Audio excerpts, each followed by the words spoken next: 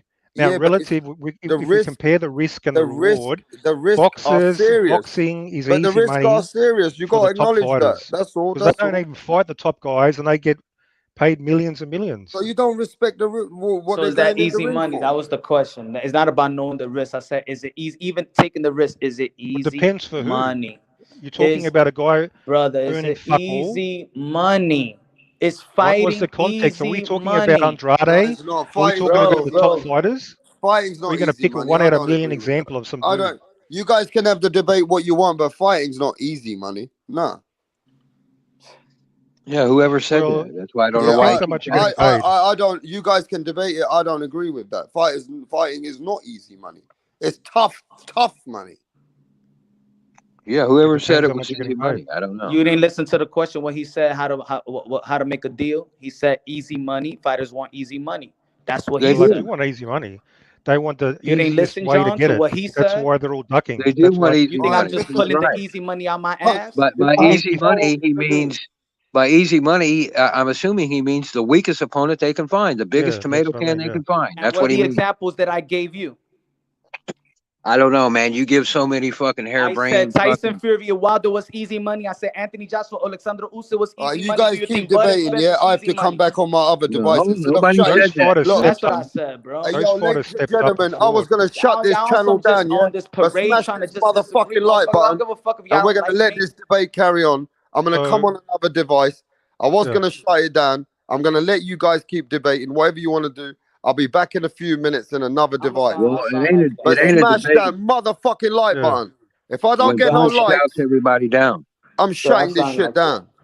Yeah, I like agree with y'all. Jamal I agree with Charlo. I y'all. mean, he's the I reason agree with y'all. he's not fighting like he's fighting what once a year.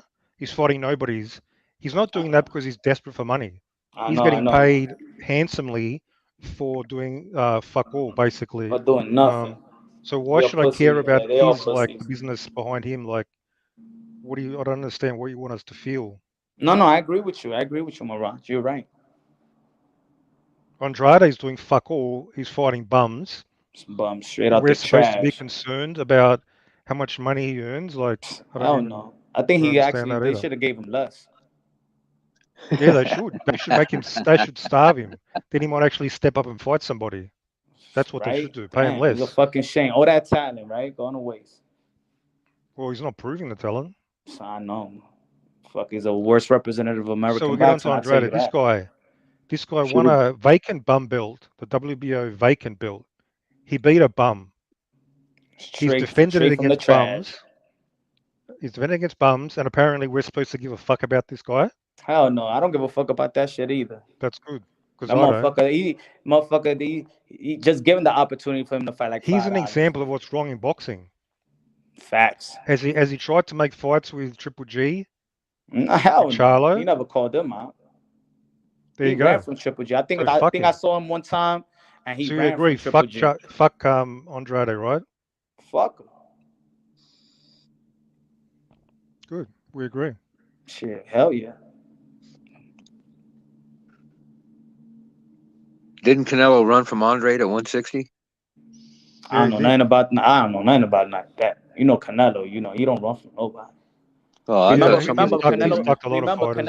Canelo Alvarez had bad knees. Remember he didn't run for his road work and shit like that for Bavoy and Triple G. So I doubt that he run from the Mizan Drain. I don't know. That's what somebody else said. I didn't say it. But I thought Yeah, somebody he's said ducked that. at 160. He's ducked at 168, and he's ducked at 175. And I think he also ducked at 154. Charlo, I'm not sure of that, but I think he maybe did. Oh So yeah. yeah, he's a career ducker. Shit, career quack, motherfucking quack. And he's overpaid. He got 40 million to stink it up with Triple G for that sparring session. He Do you got reckon he 40 deserved that million for money? that? Huh? He got $40 million for that? Yeah, Gee whiz, man. that's the problem. That's a Shit, fucking boxers joke. shouldn't even get paid. Like who lives they saving, right? True.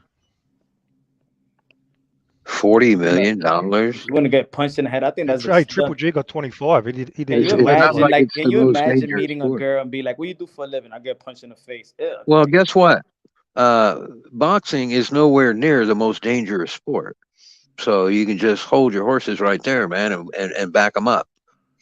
It's I not the agree most with you. dangerous sport, and it's not even close to the most dangerous sport. I agree with you. So, yeah, because the most dangerous sport is high altitude mountaineering. And there's more people that die on Everest every year that die in boxing in the last 20 years. Shit. I heard something about that. You know what I'm saying? Got to watch out for the mountain lions. No, it ain't mountain lions, fool. Oh, I'm sorry. You know what I'm saying? I thought it Somebody's was. calling you out in chat, You see, Punch. you Somebody's don't know, calling you but out. it's like It's true. you I want don't to know. try to mock. I'm sorry. I got You to want to learn try from to you. I mock don't some know. shit you don't know anything about, and I'm telling you, it's a high altitude John's laying mountaineering some means leather above now. John's 26,000 turned to feet, back you out. and it's way more dangerous than boxing. It makes boxing look like some sissy shit. Shit, boxing is a sissy shit. It's There, there, dumb there- too. there's They should there's ban nearly boxing too. All this there's complaining. nearly 20 people a year that die in high altitude mountaineering. How many die in boxing a year? I That's don't what I know. thought. That's what Weak I thought. So motherfucker. don't give me this horse shit about how fucking I ain't giving you no. I agree dangerous it is. 100%, brother. No horse shit coming from me. I agree with you 100%, brother. No, now you're just playing, man. Now you're Oh, just now I'm playing. playing. Now you see that's what it is. You want me to Punch is disagree trolling because you want to again, go but back and forth. No, yet No, I he you uses know agree others what as with you. being you're trolls. doing, man. Don't act like you don't know Oh what you're my doing. God. So now you want me to disagree because you want to go back and forth. Say the truth. No, you want no. You I don't just like that want I you to agree be with real. you. You didn't like it. You're just playing games, man. Now Grow I'm up. playing Jesus games. Christ. Yo, You mic know check, you are. mic check, one, two, Now three. you're fucking. Mic check, Mountaineering. mic check, Now Mountaineering. motherfucking you're one, two, fucking. three. Am I in the fucking my own live or not? I'm shutting it down. Am I live? Don't have Yes, a sir. Yeah, sook, you're Rapster. right. Don't have a sook. Come on. We're Right. talking about Now mountaineering. we gotta talk. Now we gotta talk, right? I did never come into boxing, yeah. I came from a era where I got taught in the sweaty gyms. And I never wanted to go there first, but then I realized what discipline was from being on the street. So when I saw boxers training and they were, I've seen many mans who thought they were gangsters, but when it came to a ring, they're getting beaten up by 17-year-olds, right? And this boxing sport does take a serious amount of discipline. And I got to keep it real, no matter how much gangster shit I've seen in my life. And I'm going to say this as well. Boxers don't have balls when it comes to the street as well, some of them. They don't have balls because you know what? They're disciplined. And we used to say that when we were kids. Oh, he don't have balls. He don't want to see the trouble. He don't want no trouble. Boxers were taught to be these disciplined warriors. And then when I saw it, I did have a lot of respect for it. I'm going to keep it real. Hey, look, man. Demon Squad, Hayes. I seen some hating over here. You Some call rando. Look, I'm Broner going to keep it discipline. real. Let me get my shit off. Mad Chef, whoever the fuck is in it. You can't say that you're not a man who don't respect another man who's going in that ring day in, day out to train, to fight. Do you know what? You have to train 12 weeks to just fight. So you got to respect the grind. Now, I'm saying I do respect that grind. I respect these fighters because I know that this is a sport that I wasn't willing to do. I wasn't willing to go in there and get punches to my head. Now, if you're really good and you're willing to commit your life to it, maybe there's an opportunity for you. But it's not easy, bro. This is a tough sport. So I have to respect my sport. Because let me tell you this, John. If you don't respect it, and fucking Adam don't respect it, and Joker don't respect it, and Tip Bayless don't respect it, and Mirage don't respect it, so the people who are watching the sport don't respect it, then nobody's going to respect the sport of our sport. Who said So nobody respects boxers? And nobody no, said but that. what we got to remember, you guys talk like you got no respect for this fight. Well, we Yeah? just spent 90 minutes with Rick Glazer talking about how corrupt it is.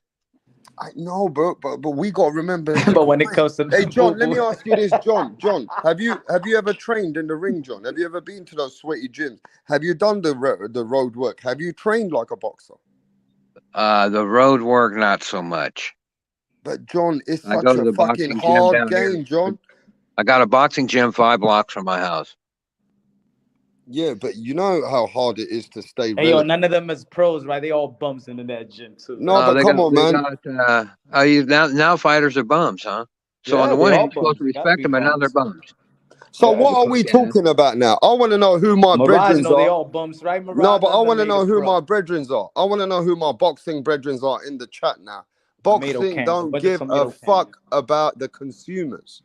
Now, this is what's going on, Punch. Steven says the sport don't give a fuck about us, right? Now they're saying that Demetrius Andrade wouldn't fight Zach Parker. My thing is this, bro. You can't tell me in your house, yeah, you don't respect the grind. As a man, when you look in the mirror, you can't tell me you don't respect a boxer. That's something I'm finding it hard to relate with. I didn't know anybody. When did they say they didn't respect somebody? And anyway, No, NFL I'm getting it athletes. in the chat. People don't want to. They want to say that they Well, don't NFL respect athletes. Demetrius Andrade. NFL athletes only play what 4 months out of the year, but they train year round, and so do major league ball players. Wait there. I think I saw Rick. Come back if that's you. A lot of these Listen, fighters, they don't want to train year round. They want to somebody train came 12 in the back. weeks, and that's it. The No, but rest of let the me time tell is you football this, time. right? What's happened to the respect for the grind? What's happened to not you guys, the chat? I'm asking the chat, what's happened to the respect for the grind of boxing? Like Yeah. Demetrius Andrade is still a boxer.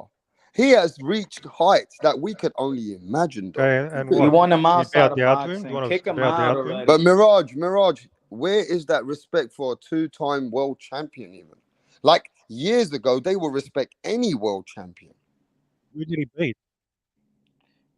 but he Yeah, still who do you became a be, world rap star? champion. Man, the good thing about what's happening is that they strategically booting him out of the sport of boxing. Now, I also agree with that sometimes. I can be like that. Even Rick Glazer says that, I could be edgy like that. I even say Demetrius Andrade didn't have legacy fights. I agree with that. No, I But don't he know. still he still became a world champion. Now, who did he beat? He never beat the Peace. top guys, but he still became two-time world champion. He didn't fight He nobody. gets the No amount of champions. respect he deserves. That's it. That's it. Kick him out the sport of boxing anyway. He not a champion anyway. No network wants him anyway. Get out of here. Come on. Moving on to the next.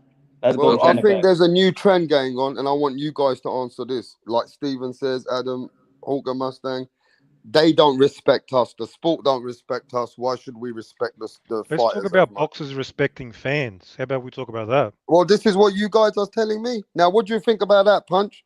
The fans are telling me they don't respect us. So how do I speak about the fans? Let I'm me with the analyze this. fans, man. These fighters don't respect us, man.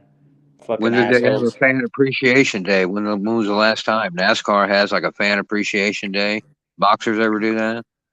Nah, they had the boxing expo, but Hey, nah. Benavides did They that just That's they just business. self weekend. center one and Benavides one was time. signing Bro. autographs at Boxing a stand, Expo.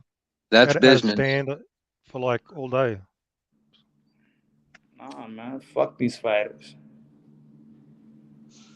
Nah, You want to be a pretend flip flopper, man. That's just like Oh a no, not John doesn't like what I'm saying now. see, well look, because at Talking the end of about the day, Andrade's age. He's you're flipping 35 in around February. on the He's bank. 35. He's already yeah, You're on but flipping stage. around on Now the I'm bank telling like a y'all fish what you out of water, feel, and man. not now I'm the enemy, and I'm still the enemy. Okay, what you want me to say, John? Because you know what What you you're want me to doing, say, man. brother? Don't be a punk. All Don't be a right, Yeah. punk. I'm So do you want me sorry. to respect a I fighter got picked. that I'm still gets in the getting ring, picked on. gets paid $2 I still million for get picked fighting a on in the Right, bum? street. I'm not going right. to You respect They want to that. still get yell and they scream still for they half an still give me hour, wedgies. and now yeah, you but want to my sit my back and thing agree is with this though, everybody. Mirage. If you find it hard to respect for all fighters, yeah, He for Not mad every all because he fighter fighters. that can't they're go When you back say fighting, and yeah, fighters, forth. don't storm at me. Don't give me Mirage. bullshit. At the end of the day, you gotta remember something.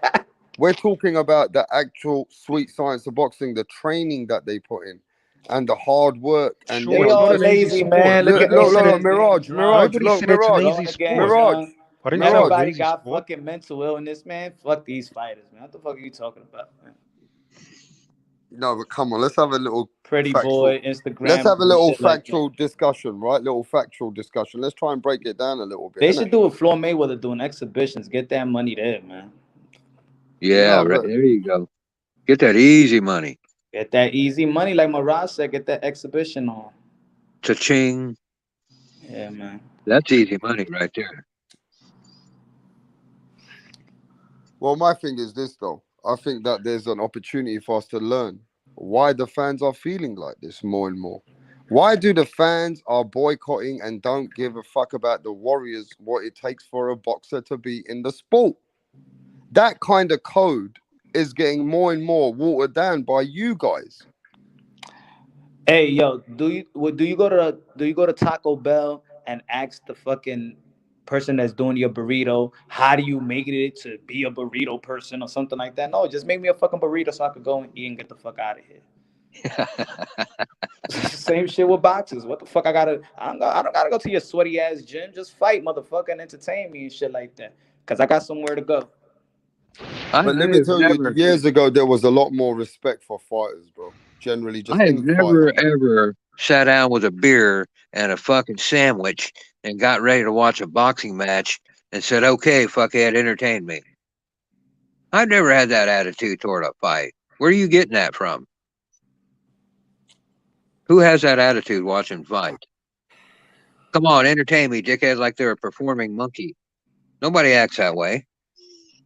But what I'm saying is, generally, the fans nowadays, they're like, you know what? Fuck. They're easy to say, fuck the fighter, bro. Well, it's like this. I know England's different, but in America, we got all these football teams, all these baseball teams, all these basketball teams. Nobody gives a fuck what those guys are making or what they do in their personal life or their financial life. Half of them are fucking broke. Nobody gives a fuck. Punch, I agree with him.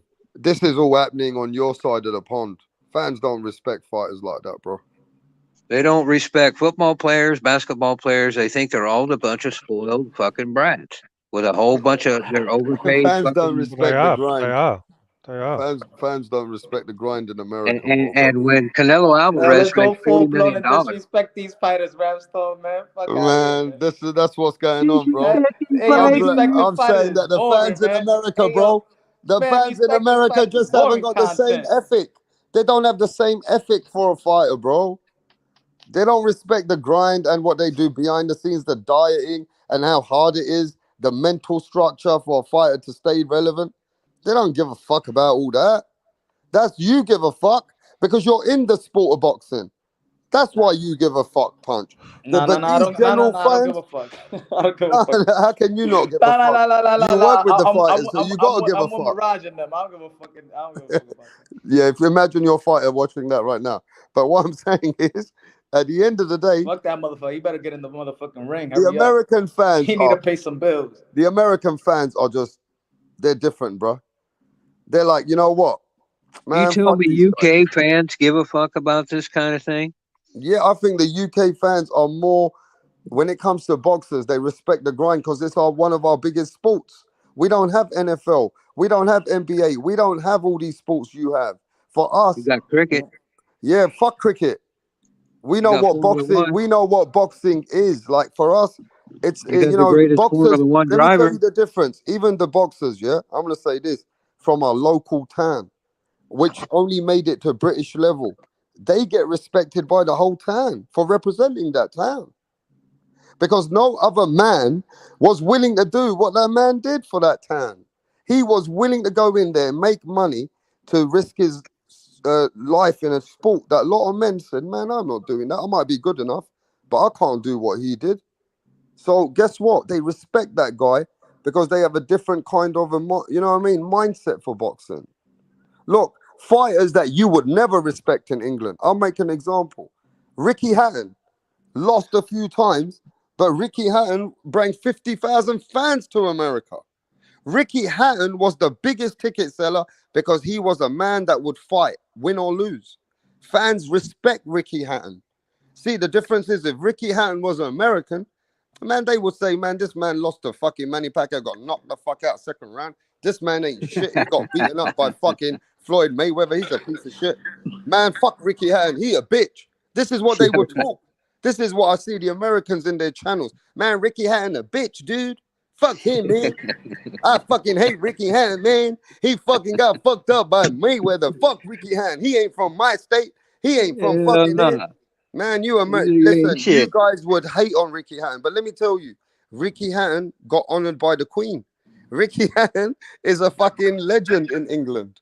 Well, So so it's a did Elton big John, though. what I'm saying here. Not even a fucking school principal will fucking invite fucking Ricky Hatton to their school to speak. I mean, Oh shit. But let me tell you, that's what's crazy.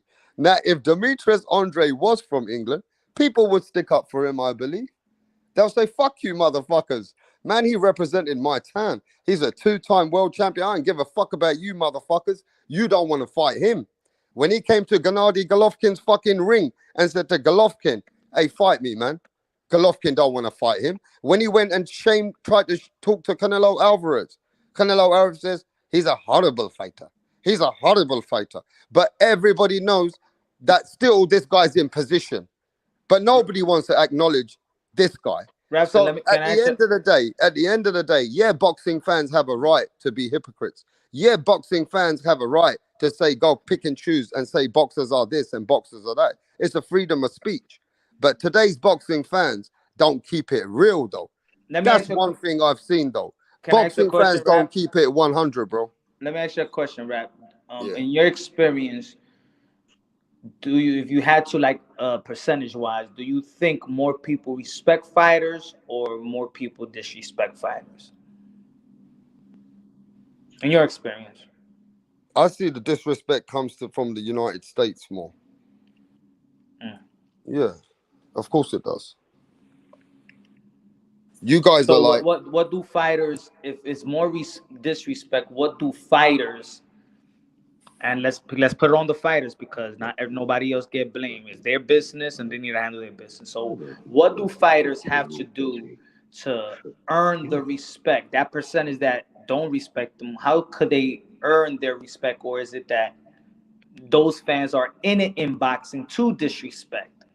Because I feel like that's also, I think there's a fans in boxing that's in it to disrespect the fighters. They're not trying to understand or like the fighters. I'm asking Rapstar, sir. I'm asking. I would like the host. I don't know about that. I mean, I know that there's a lot of fans which are out there, especially these fanboy YouTube channels, which do use their channels to break down fighters' negativities and slander fighters, and they've done really well. You have fighters who call fighters pussies every day, and they do thousands of numbers. Yeah, that's the biggest thing out here today. Yeah. Yeah, they like the drama, man. Everybody. They like that drama. Yeah, they like that way of. See, look, people love lying to themselves as well, bro. One thing where I can say is when you say, "Oh, this man's a pussy," he's a bitch, he's a bum. What you meant to say to yourself is, "Who the fuck are you then?" No, so look.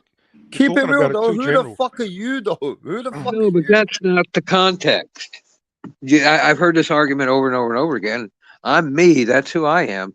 But when I call Lillian, the Dosser and Duffer White a bum, it's because when he had the chance of a lifetime fighting Fury, and he had 2 years waiting to fight Fury to get in the best shape of his life, he came in. I think it was at 200. I don't know, 60-something pounds, out of shape. He's a 6-round fighter. And so I call that guy a bum, and I'm not going to let anybody tell me that. I got to respect Lillian White. He's a warrior. He got in there with Tyson Fury. Yeah, and his fat ass had 2 years to train, and he didn't bother. I don't think he ran 1 mile training for that fight. But then we got to define, right? A bum is a man who won't even get off his seat and even have the balls to get into the He's a Dosser. This is the context. Right? But let's keep it, define it. Let's define it. A bum is a man who would never have the balls to fight another man. See, when you call him a bum, fighter is but but when you call a man a bum, you don't compare boxers to a guy like a bum is in real life. You know who they call a bum in real life? A man who doesn't go to work. He's a bum. Yeah, no, he doesn't know how to protect his family, bro. He doesn't know how to provide why are you making for that his bad family. Comparison, Rapstar? No, hang on. But let's keep it real though. A bum is a man who doesn't perform in any factor. Context of boxers. Okay, so stop comparing it to the fucking guy working at the supermarket. It was actually you coming in with your troll. You don't like real questions. A real bum is a man who doesn't do nothing with his life. Hey, can I talk here? You guys are generalizing. Generalizing. We don't call. I don't think anybody calls every fighter a bum. I don't know anybody who does that. We call some fighters bums. We disrespect some fighters. I respect most fighters. I respect those fighters on the undercard that fucking bleed and fucking give everything for $50,000. Yeah, that's not who you're talking about. Guys that train and they come in ready to fight, they're not bums. This word bum, referring to a bum fighter, you guys, it comes from Rocky. That's when everybody started. Even before that, in fact, there's a clip of Ali, and he's calling. I think it's even before the Liston fight. He's calling him a bum. Mm. So this calling guys bum fighters is as old as the game, man. All it means is the guy's no good, that he's Yeah. not world class, that he's a tomato can. That's all it means. It doesn't And there's mean nothing wrong with that. that he's There's got nothing a wrong with saying it. fucking. There's nothing wrong with saying it. It doesn't mean he's got a stick with a handkerchief on the end of it with his clothes in it and a floppy hat and pants, and he's walking along waiting to catch the next train. Okay, a lot of people are saying I don't see that word to be used. Hulk Mustang says I don't call him like a bum. Sam Rando says you can say dosser. All right, get a question for everyone. Dawson's the same Rap thing, star right? Bruce Seldon was a bum. Steven says Bruce Seldon was a bum. Well, I don't know. That's his opinion. Rap, am I right about Lillian White or not? Was he in shape or not? At the end of the day, look, was Andy Ruiz in shape No. in the second fight? There's another bum. Yeah, but what I'm saying is, at the end of the day, we got to define it in different ways. Look, Why? look. Why? I'll tell you Why? why. It's I'll the tell same you point. why. I'll tell you Why are you why. scared of the I'll name? tell you It's just why. a I'll different tell thing. you. Let me get You it want to off. sell out, Why? You ask Rapstar. me, You motherfucking want to why. fucking sell out. Let me Is that what fucking you want to do? explain to you why then, Oh, bro. don't insult the Don't fighters. ask me a You have to question bend over if for you it. don't You have want to the be truth nice. answer, bro. You ask Don't go me fucking why. soft. Mirage, you have an attitude that you just don't want to keep it real Stop about sucking certain things. ass. That's what we need Look, to do. Mirage, look. I can't call Dillian White a bum and Well, we'll Andy do it for Ruiz you. a We'll do bum. it for you. Listen, the reason why I couldn't do that, because I know they're still taking serious risk and what they're doing is not easy. So for me, A bum I risk. can't call another man a bum, right? That I'm not willing to do what they're doing. I ain't willing I to don't do care what they're about that. doing. You're smart. That's why. Because That's guess not what? what they're If talking about. Andy Ruiz got knocked the fuck out and he was fucking eating from a spoon in a wheelchair, then I wouldn't be cool. I would be thinking to myself, he was a brave man to not go in shape, you know, but he went in that fight. You know, if fucking Dillian White never woke up and ended up fucking being in a coma, I would have said, you know what, bro? Dillian White fucking got knocked the fuck out. He wasn't on Tyson Fury's level. And it seems to me, We're calling him a bum because he didn't even even if he had try. tried his He hardest, didn't let me train. get it off, bro. He acted like I would shit. have thought, I would think to myself, even right now, that Dillian White just ain't on Tyson Fury's level. I wouldn't call him a bum. That's not my vocabulary for boxers. Boxers are Well, if he warriors. got That's just not my vocabulary, bro. I don't look Okay, at do you want a fighters medal? rap like star, bums. You want a biscuit? No, that's my opinion, though. That's obviously, the reason why I couldn't look myself in the mirror or be a man and That's say, your yeah. opinion. Great. No, but You're in the look, minority. as a You're in the man, minority. you ask me why. I'm gonna tell you You're why, going to tell me like motherfucker. all night. No, You're going to I'm spend gonna all tell night. you why, motherfucker. You're gonna listen now. This ain't your show. This is the Rap Star show, and I always give you respect, even though you don't agree with me. 99%. I still let you say what you want to me. What channel can you go to where man don't even agree with you and they let you talk as much as you want? Give me a chance to talk on my own channel.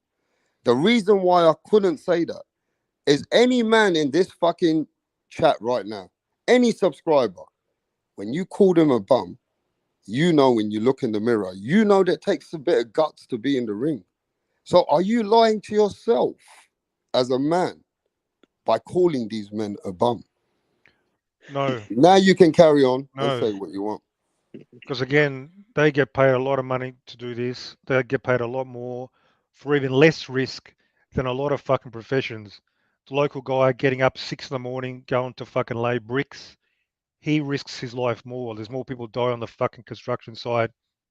So you can idolize them for fucking getting in the ring, whatever, as much as you want. But the reality is different. Sure, it's not an easy sport, You a and we boxing give we give them fan. we You're give them not in the respect that they construction deserve. site. You in a boxing But we're not channel. going to You get a to the point. I don't boxing believe we fan. Yeah, can't even You dumb Mirage, criticize you're them. fuck. getting away from the We can't question. even criticize them or fucking, You even if they dumb stink it fuck. up in You the in the ring, even if they fucking don't boxing deliver, channel. We we talking can't even boxing. You a fucking boxing criticize them. fan. No, fuck that. You dummy. What's he on about? No, I'm just saying though, you saying they're bums, right? But you could never step in the ring with them You couldn't fight Yeah, but them. that's irrelevant. But That's what we not know, the but we know criteria. how tough they are. It's just that they came It's short. irrelevant to respect them, but it's not irrelevant. But it's We're relevant to call them comparing a them bum. to other fighters.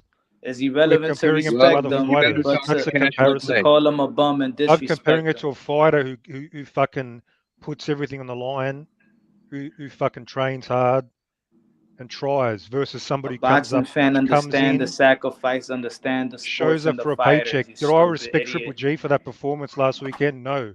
That was a fucking disgrace. No All right, give respect me at your all. top 5 fighters that you respect right now. I respect most fighters, a lot of So, no, fighters. but the ones that you highly think Well, that's fight. irrelevant. Like I can just name. I mean, I respect a lot of fighters. That's the Give me the point. 5 names. I'm asking you. I respect more than 5 fighters. So But I'm whatever asking names I 5 list, that it doesn't come to the matter. top of your head. It's a fucking pointless question. No, I want to know what kind of fighters you're choosing and what comes to the top of your head. What's the 5 fighters that stand out for you? Fighters that I respect. I mean, fighters that fight. They don't duck opponents. They So take why can't risks. you mention the names? Name motherfucking 5, Mirage. I Benavidez. respect Usyk. I respect Usyk. Go on. Obviously Benavidez, Yeah. because he comes in and he fucking fights. Go on. I mean, what does it matter? I can list fucking Well, go on, heaps of list names. it then, motherfucker. Whatever names I list, it's pointless. No, because you're not listing them. List it. And I list them, and what does that prove? It's gonna prove something once you list it. What does it prove? It doesn't matter. Why are you scared to list your 5 fighters? Because it's a fucking irrelevant question. Look, see, this is where You don't think I respect more than 5 fighters or something? No, What's but you're the not point? even mentioning the first 5 that come to the top of your head. So why are we even having this discussion, bro? If it's only going to be a one-sided Mirage discussion. I don't How want is to it fucking have a one-sided? How is it one-sided Mirage one-sided? discussion. Go suck out and talk to the mirror yourself. How is it one-sided? Well, I then don't answer respect the many question. fighters today, to be honest. I You mean, I said respect Usyk. Warriors. You said Usyk. I Even the respect chat's fighters that are asking. Warriors. Even the chat's asking. You said Usyk. Who did you say? Usyk. Benavidez, Usyk. Benavidez. Go on. Go on, Mirage. Fighters that I really respect. Olawolan. I don't even know. I don't know. See, this I guy respect- can't even have a proper conversation, bro. Dude, who cares? Because That's not the fucking see, point. I I was respect gonna. some fucking. I told you, I respect a guy who's fucking on This the guy don't undercard even earning have 5 fucking fighters. He's a fucking $50,000. weirdo. You understand that? They don't have to be a fucking name. I respect fighters that fucking put in the grind Who are and they those don't guys? get Who rewarded are the millions of guys? dollars. So That's is it who I David respect. Benavidez? David Benavidez. Who's the guys who's putting in the grind? David Benavidez. Because didn't I don't like engaging in pointless David Benavidez fucking didn't take questions. cocaine, no. David Benavidez didn't miss weight, no. And that's the man you respect. It tells a lot about. I respect No, most but it MMA tells a lot fighters about because that's a fucking Mirage's tough character, sport. And doesn't they, it? we're Ladies talking and about gentlemen, respecting it takes a lot. fighters. It tells a lot about Mirage's character that he loves MMA a guy. fighters are the ones He that I loves really a guy who respect. takes cocaine, right, and go fucks whores. Yeah, a man who can't even make weight. Yeah, that's the man that he respects. So that tells you who Mirage is, and that Yeah, tells because you. you know why? Because he's No, a but real that fighter. tells Because he you gets in the what ring and he who you're fights. talking to. That's who you're talking to. A man who loves coke, and a man who's just a fat cunt like Mirage, eating burgers all day. The fat cunt. Yeah, he loves a man to be fat. Yeah, but you're missing the point. You're missing the point. No, I'm not missing the point. You are missing the point. RAPSTAR. Talking about real fighters. I don't respect what Mirage respects anyway. Go on. No. Do you respect Tyson Fury for calling Dillian White a dosser and a duffer? Which is No, you know, fighters are like that. Muhammad Ali can say what he wants. He's going in the ring. how come they get to say it and I No, don't? because they're going in the ring. They are the ones who can say what the fuck they want. Because Yeah, but if I roll with ring, Tyson, if I roll with Tyson Fury, man, and I'm a fan of his, why can't I just echo what he's saying? Well, then that means you're a fanboy. Dillian White is a dosser and a duffer. I think we all know that. Well, you can call him a dosser, but what I'm saying is, I was trying to define really, as men, we shouldn't be calling these men bums. That was my view on that. No, but that's not what we're talking about. We're not talking about them as men. We're talking about their skills.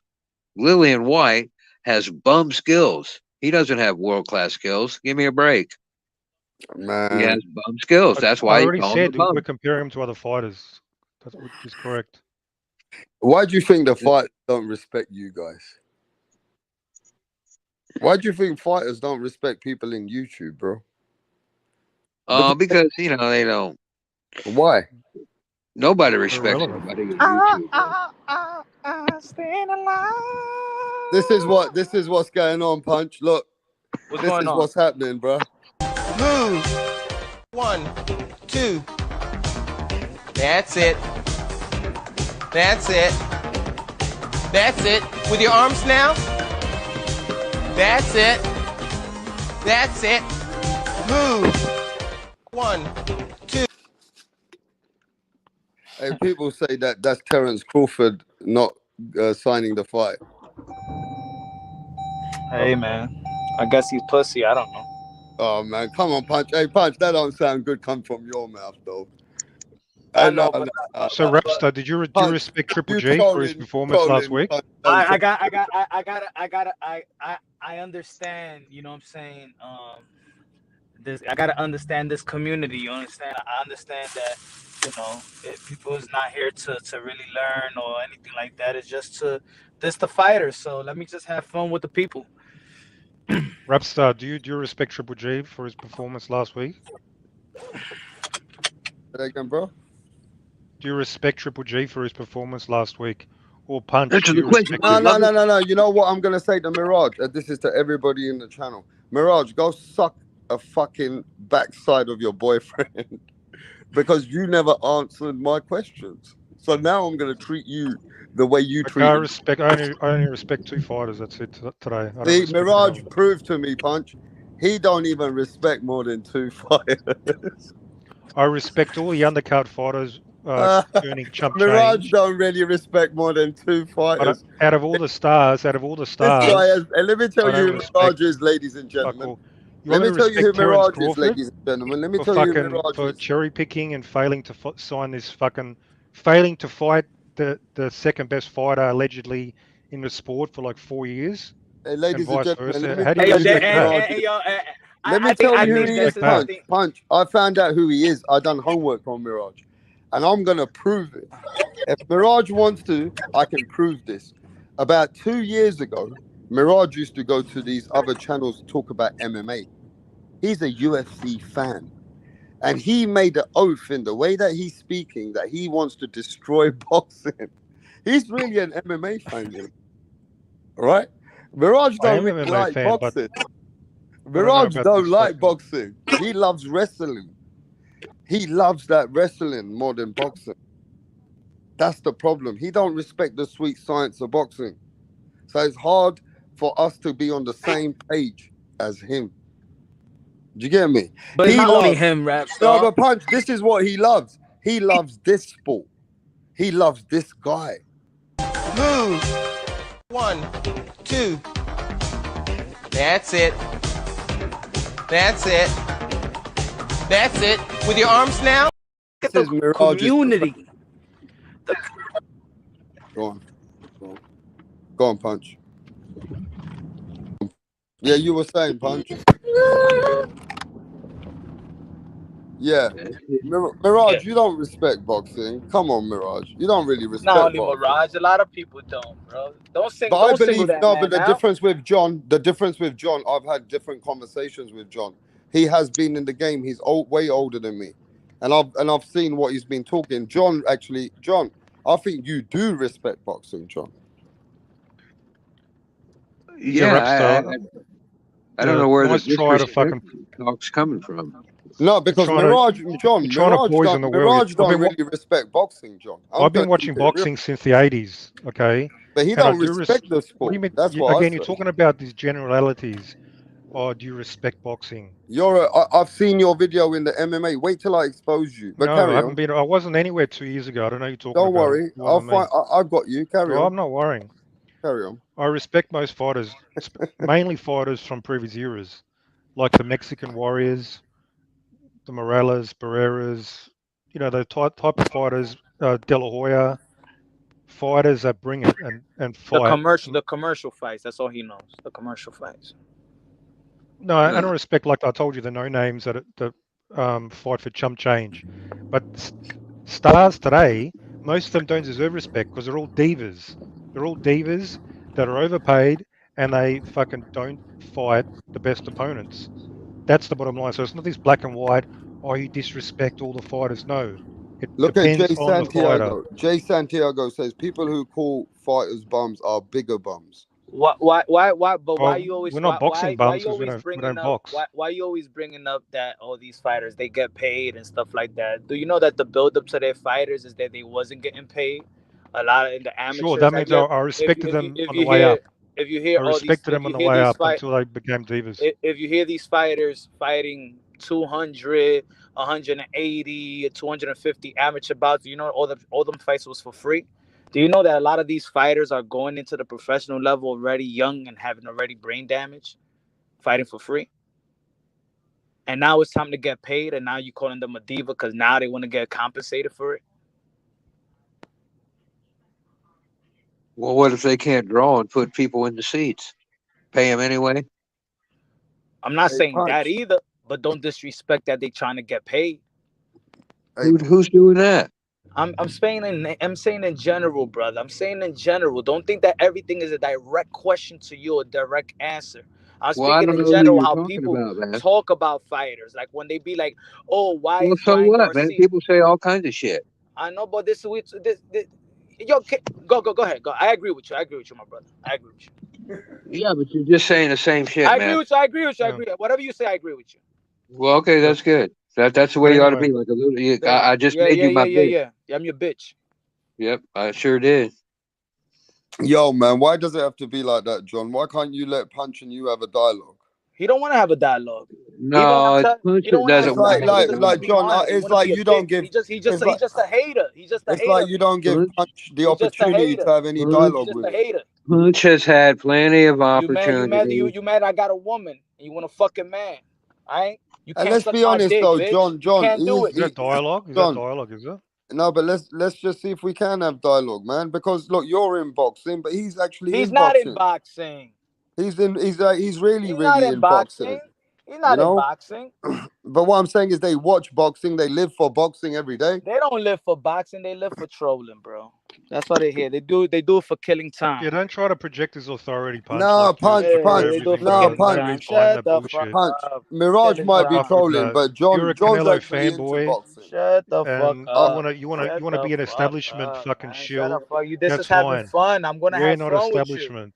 I'm not taking the This establishment ain't no narrative. boxing conversation. This is to troll. This is to have fun. So let's have fun, Good. baby. We're having fun, Let's man. have fun. I know let's have fun. Yeah. Yeah. So don't try to Canelo a pretend like bitch. we Benavidez is disrespect the God and sport. everybody else Manchester United. and shit like that. Sometimes Fuck it. you If you in it for for boxing, a you in it for while boxing. We don't gotta care about you. Just you fight. might You fucking respect a fighter, go but fight. then you You might lose robot. respect.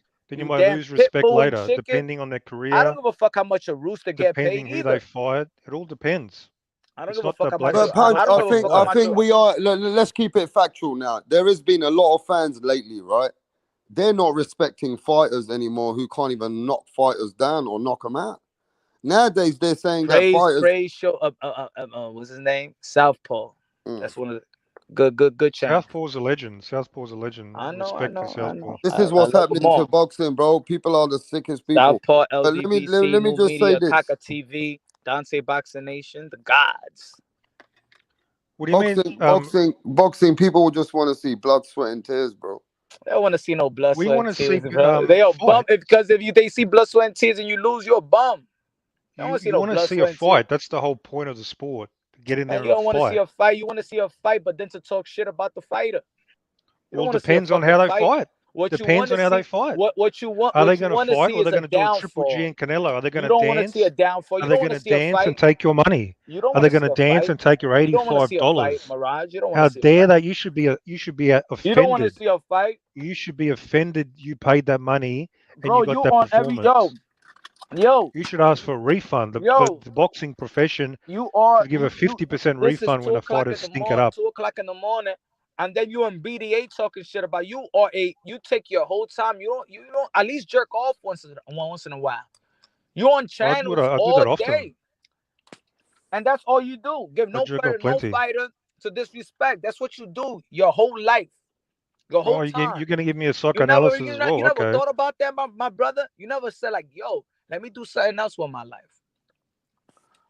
Yo, motherfuckers are sick Okay. though. What's that got Listen. to do with this? No, but Like, let me say this your though. You fucking mother point. no Oh, no no no. you Let me trying just to keep peep it you, huh? real out here, bro. Motherfuckers are sick. I'm gonna wake up now. I'm half asleep.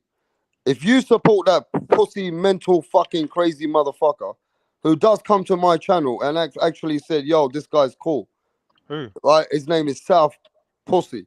If you support a man who's been saying that he wants to punch children and fucking kill children and do this to children, then you need to get the fuck out of here, bro. Roger gonna say that's Appreciate not my that. I child. never heard. I'm not aware Shall of I any of play it that. to you? Shall I play it to you? What he said about children, that he wants to knock people's children out. If you support that, get the fuck out of here.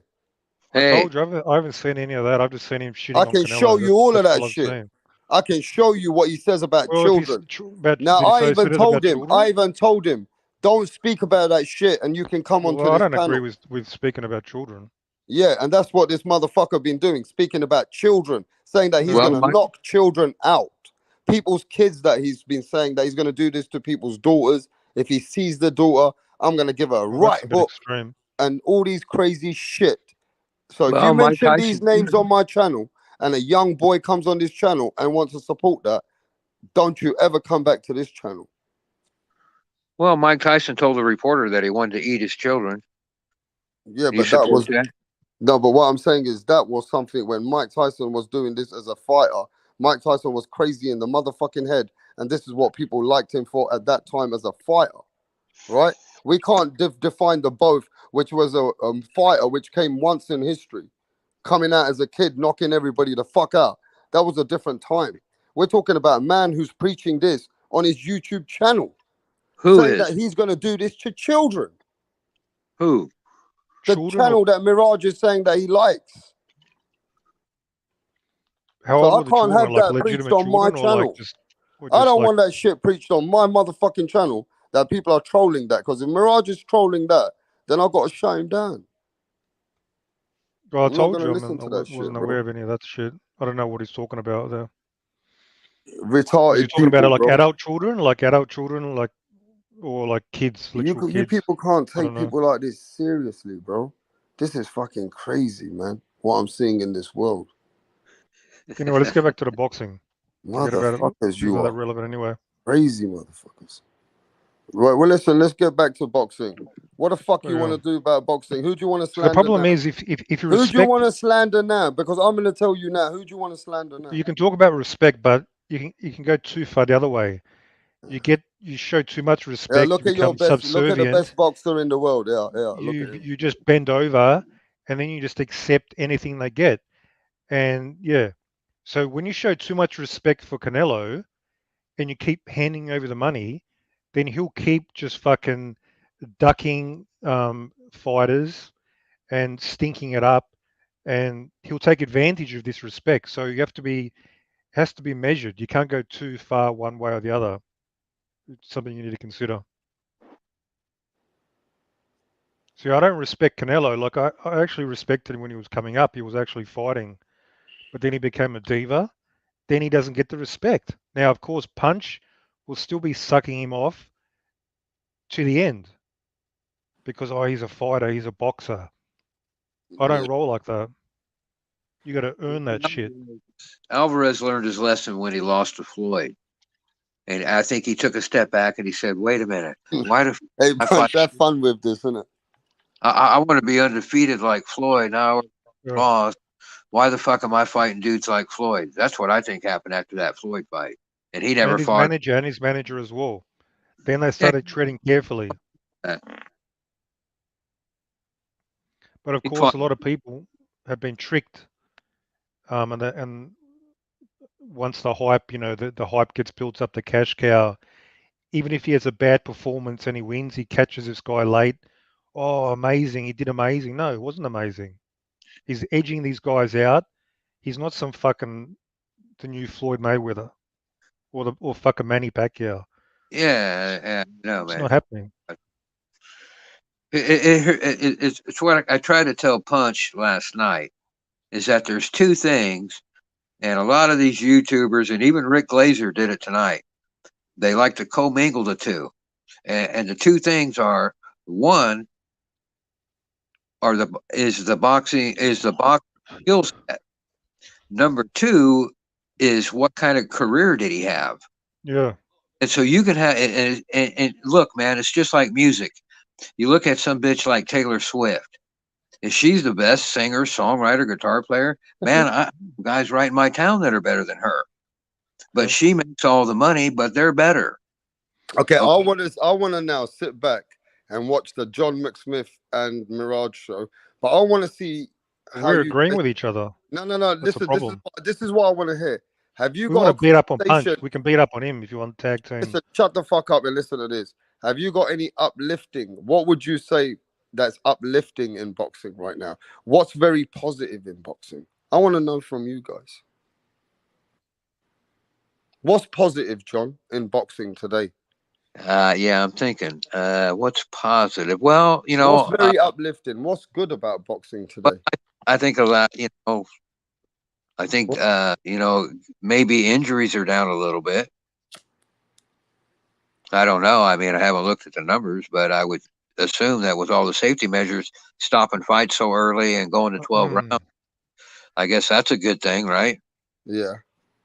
Because we got to care about fighters. We got to respect fighters. We got to care about their health. So are you trolling, or are you saying something that is positive about boxing? Well, I mean, I'm an echo chamber. No, I'm trying to think of what else might be positive. Maybe Mirage has something, but I'm trying to think. So No, look, I'm just still trying thinking. to prove something. I'm trying to prove something. I want to see fights go to the death. Like, I don't want to see them again. I want, you know what I'm saying, to the death. You lose, you lose. You die, you die. That's what I want to see. I wanted to go back to those days. The Greek days. All I see is a sea of negativity from the current state of boxing. Don't want no bullshit. He wants a man to go there, ride and die, put it all on the line. Yeah, like when they used to go 100 rounds, you know, shit like that. Yeah, that's what I like. That's what I want to see, to be honest. They go knuckle too, man. Mirage, what do you see positive about boxing? Fuck, I'm trying to think, I don't know. That's a hard question. Okay, I'm gonna ask the chat. What is positive in boxing? I'm gonna ask the chat what the fuck I'm doing over here in a minute. Rapstar, you give me something that's positive. I'll work off that. Yeah, we're gonna go. Yeah, I'm gonna tell you too. What is positive about boxing right now? Ladies boxing. That's a positive. No, I don't think it's a positive. What is fucking positive, right? Oh, I'm gonna shut this fucking live down right now. I can tell you the negatives, a whole list There's of them. 37 fucking people. I want more likes. What the fuck is positive? Because if there's nothing positive about boxing, yeah, let's just leave boxing from today. Because I want to live a positive life. I don't want to live a negative life with this shit. Yeah, but that doesn't mean you just start making shit up. Big Baby, let me just see what people are really being legit here. Big Baby Anderson is positive for boxing. Now you guys are talking, yeah? I want to see Deontay Wilder get bodied. Okay. Steven says, I want the champions. Actually, I've just thought of a positive. I want the champions to fight each other. I've just thought of a positive. My King Wilder got a statue himself. Now look at that. Do you want to hear my fucking positive? No, you can shut the fuck up. I'm listening to the chat right now. The people which are listening to us. You shut the fuck up and wait on me. Right, listen to this. Your name might be Mirage, but you ain't no fucking royal over here, mate. All right, you remember that. We got the king. I'm ready to go. The British have a king now. So just respect the kings of this world. So Eric, the best positive of all. No, you can tell me last. Eric Gomez says my King Wilder's got a statue. So that's been very inspiring for the people which love Deontay Wilder. That was a positive. All right. Pat Greedy says fighters like Bam and Shakur and women's boxing is positive. Now look, people are being real now. That Bam Bam Rodriguez and Shakur Stevenson is a positive vibe for boxing. All right, mate. Now we're talking. We got a few good fights coming up. I think KSI and Jake Paul is positive for boxing. It is being positive for boxing, though, Punch.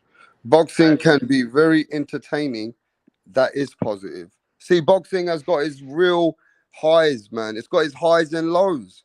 But we keep thinking about the lows. I think Canelo has been the negative of boxing. No, but that's But not. Punch, That's I'm trying to prove fucking something here. You're not Why the proving fuck, nothing. Punch, This is you are surface fucking level. going against This the is grain here? surface level. Look, we Right, need to I'm trying to talk about prove something deeper, here, right? Listen deeper to this. stuff. No, it's nonsense. Listen. We just found a half a dozen things positive about boxing. Why do we so focus about the negative of boxing? Because it's They're not much fun. deeper and I want to serious know this. than this fluff. Oh, there's a good fight coming up. That's a positive. No, that's surface level nonsense. That's not when we talk about positives or negatives. What's the state of the sport? Are the top fighters fighting each other, or are they ducking for years? Those are the type of things you need to look at. And But in that why? sense, But there's negatives. There's no positives there. They're all duckers. So in the past, these guys was fighting like back to back. Like when we talk about the past, did Sugar Ray Leonard fought Duran, and then he fought Hagler next, and then he fought Hearn next, and then he fought Free Benitez next. Even in the 90s and the 2000s like people act as well. like boxing was always like that. Like Hey, the But 90s and Punch, 2000s, they yeah, fought, but Punch, I want they to know fought this more though. often. Punch, I want to know the this top from fighters. every man now, not for real. Mirage, John McSmith, Punch Drunk, everybody in the chat. Why don't we speak as much uplifting conversation? Oh, that's John McSmith. I didn't know this was Because the the sports hate. regressed. Now I know who this fucking guy is. I Right. thought this guy was just a John. John. No, but what I'm saying is, let me get There's to less shit. positives, Rap. get to That's this. why. Oh, no Let me wonder get I to go back and forth with this guy. Finally, let me- okay, I understand. Let me get to the facts of this. Yo, fool you down. Oh Go man. ahead. Now I know who Go you ahead, are. I didn't know that you was Mr. McSmith, but now I know. Now I know. Now All I right. know why we go back What's he on and forth. about? Oh, I got What's he on you. about? My hater. Okay. Right. Go ahead, Rap. Let me- Let's talk about, for example, the broadcast, the broadcasting of boxing today. Is that positive? Did you watch the Zone broadcast? Was that like top I've quality? I like The Triller shit commentators, when Oscar De La the Hoya was commentators, twisted. the presenters, compared to like HBO. Is it a positive or a negative? To me, it's absolute dog shit at the moment. The state of the sport in terms of broadcasting. So you want me to just make shit up and be positive about that shit show? Why you watch boxing, Mirage? The same reason you watch it. No. I like boxing. I love boxing, but you don't even I like like the boxing you as don't even well, like just you don't not like no box. just You not don't like as you don't like no not as fighters. much of it as you. You don't like no fighters. You don't respect no fighters. You don't like the Wrong. broadcast. You don't like the broadcast. They don't got HBO anymore. So Yeah. why do you watch boxing? Because despite that, I still enjoy combat sports, which is why I watch MMA and boxing. I'm just more critical of it, and I'm not as much of an establishment shill as you are. So I'm openly going to criticize the shitty elements. I got a second grade, you know what I'm saying, level. Any other of questions? What does that mean? Like shield? Like I don't understand. Shill. It's mean You know what's the you're worst bending thing? over. You're bending over for the people who run the sport. Like You're who? like Like who I'm bending over you're for? promoting it. You're like a promoter It is like did- a shill. They got condom on or not? Like who? No, you're doing a raw. Damn, who's fucking me? Eddie Hearn, for starters. I'm pregnant, yo. You know that, Mirage? But anyway, yeah. So the My state Bob of the Arrow, sport you know, he ain't today, shooting like people blanks. talk about it all the time. Bob The Arrow don't fights, shoot like no blanks. He's 90 years old and still got sperm. Rick Glazier was talking about. Was talking about Nah, the Rick Glaze, that's your boy. Holmes and Jerry. What's his name? Jerry Clooney. Clooney. The fight. This was like a cultural. Jerry Booty. This was like a cultural sort of phenomenon, right? At the time, everybody knew the fighters. The fighters were all over TV. The fights were more on TV, on free to wear. These days, There's no fighters that are household names. Canelo's not a household name. He's the cash cow. In all these areas, it's regressed compared to back in the day. So many areas you can list. That's facts. All we're seeing now, look, Spence and Crawford is supposed to be the biggest fight. Nobody knows who the fuck they are outside of the hardcore boxing community. You ask the person on the street who they are, they don't have a clue. And they're the top 2 pound for pound apparently for like years. That's negative. That's right, and it's fucking true. You want me to pull fairy tale positives out of my ass just for fun? Because I want to make Rapstar like feel good when he wakes up in the morning and eats his fucking big English breakfast? No, I don't think so. That's the facts.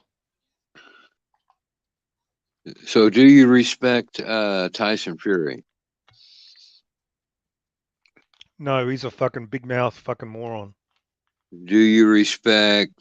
And he hasn't defended his belts. He's fucking gonna fight some bum. Like looks like next fight. He's an embarrassment. Do you respect Bud Crawford? No, How about Errol Spence? no, How about Chocolatito? no. You don't even respect Chocolatito? I barely even seen him. So, pardon me. Well, he's worth a look. Believe me. I'll check him out again. Some people don't like to watch the lighter weights, but Chocolatito is a world-class fighter. Well, world class. I mean, is he world class? Does he fight or does he fucking dance for the whole No, he's a fucking? badass. Chocolate, I you've never respect seen. badass. If he's a badass, he brings it. I'll respect him. I'll have to check him out. Yeah, man, he's Hey, look, sometimes you got to have that style to win a fight. If you got Sometimes, to get sure. if you got to use your feet and stuff to use your fight, that doesn't mean Hey, you're. if you hop in with the best fighters and you fight like that, I'll still respect you that you got in the ring with them. But these motherfuckers like Andre, he's not even getting in the ring with the fucking killers. He could have fought Triple G or Charlo for years. He's had this belt for 4 years, and he's fought fucking domestic British fighters. You want me to respect that? Why? Oh, Just he's because he's a risking his life. boxer?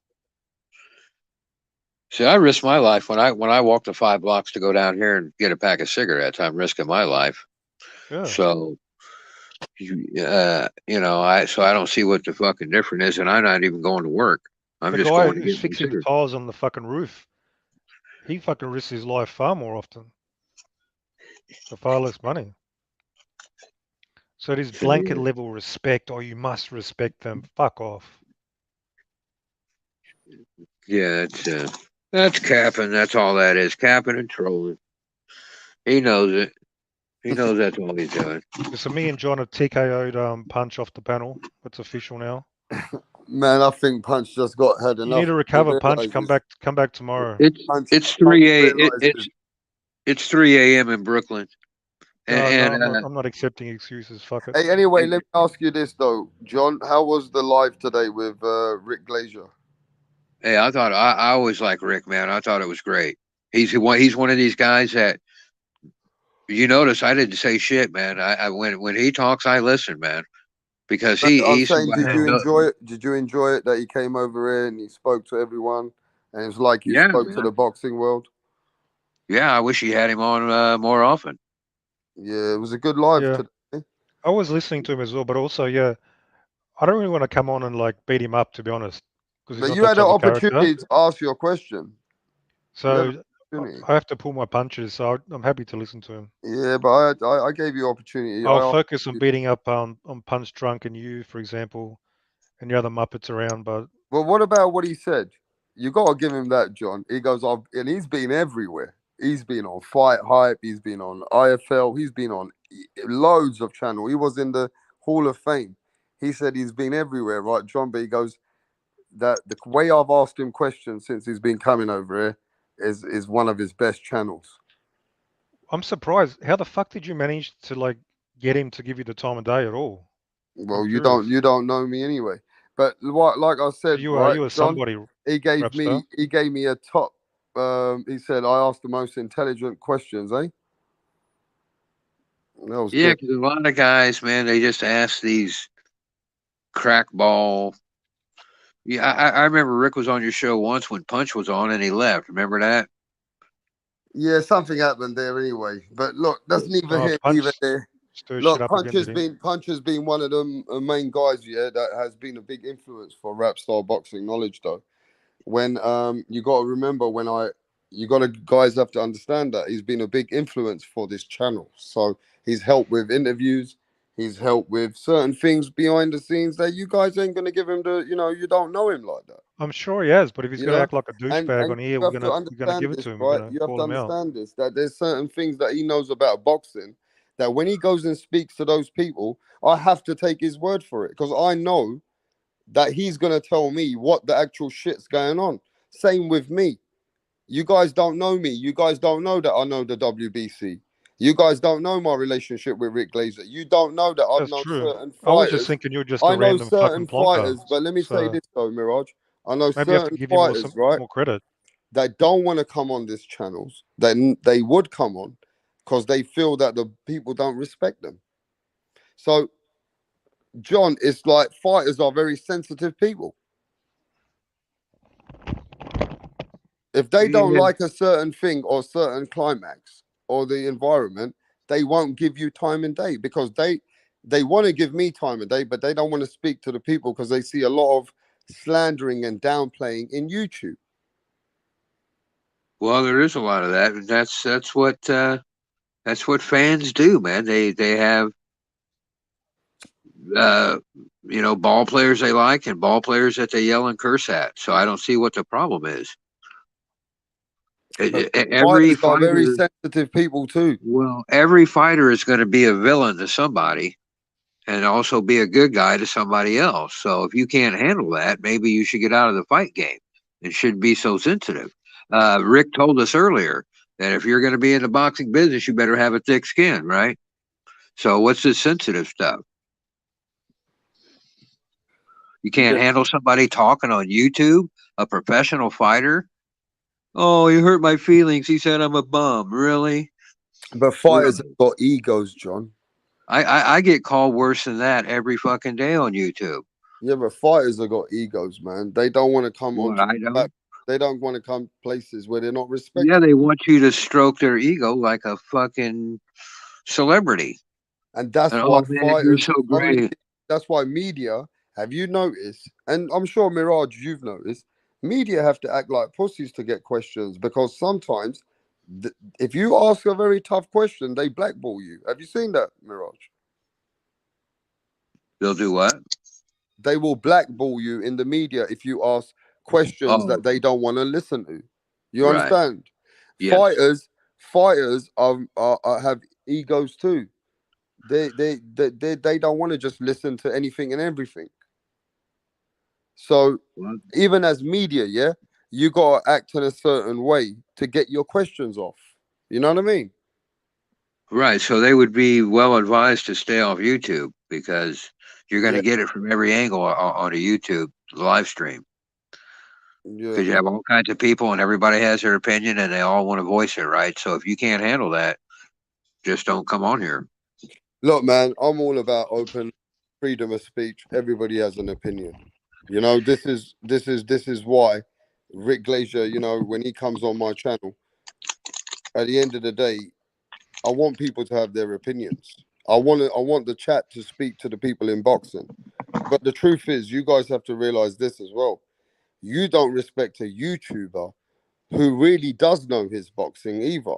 Because when it comes to YouTubers, you don't think that they know fighters. How many fighters have come over there?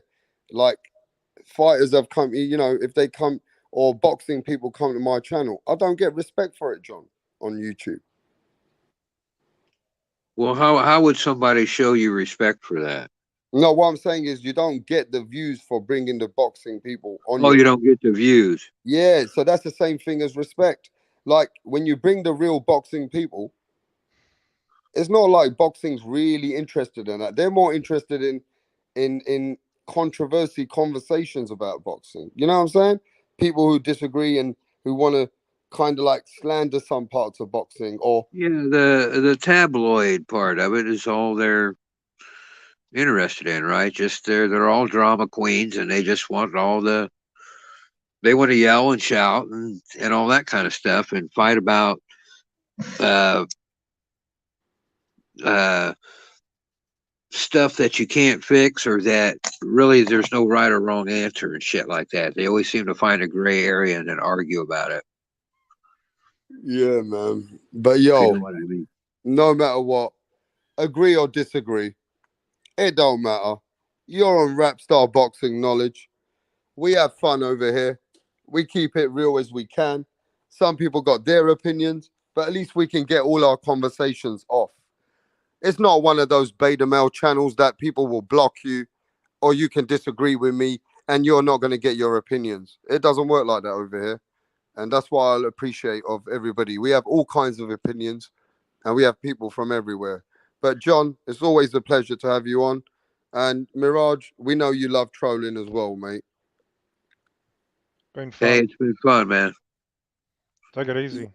Yeah, but Shit. everybody else who came into the channel, put a big shout out to Rick Glazier, Punch Drunk Boxing, everybody who came through. You know what I mean? Because at the end of the day, let me tell you something, bro. That there's not many people in boxing that Rapstar respects. I've seen this boxing world, and there's not many loyal people I've ever met. You know what I mean? But let me tell you this: Punch Drunk Boxing is one of the realest guys I've met in boxing, and I've seen the things that he's done behind the scenes. Now the problem is you don't want to respect the people who know the boxers, who know the people, because I've noticed this as well as YouTubers. YouTubers don't like hearing something the way they don't want to hear it. YouTubers don't like a fighter, they're never going to give him credit. Demetrius Andrade, because some people don't just like Demetrius Andrade. And I don't blame you guys. Because Demetrius Andrade don't even have a personality. I get it. But when the truth is the truth, people they want to avoid the truth. I don't get what's happened to this boxing world. You know what I'm saying? But it is what it is. And it's always happening to the other side of the pond. You get me? But yo, it is what it is. I hear you. Demetrius Andrade ain't everybody's cup of tea. But yo, come on, man. Before I get out of here, let's keep it real here, though. Right? They downplayed Demetrius Andrade and they treated him like a bitch. The boxing world basically said to Demetrius Andrade, take the fucking contract or we're going to show you who's boss. And you can see that gangsters are running boxing. Frank Warren, he showed Demetrius Andrade that from a $1.6 million fighter, from a $3 million fighter to a $1.6 million fighter, he ain't even going to get 180 grand. 180 motherfucking thousand, bro. They basically blackballed Demetrius Andrade. That's the facts. They fucked him up. But at the end of the day, like I said, boxing fans don't give a fuck about Demetrius Andrade.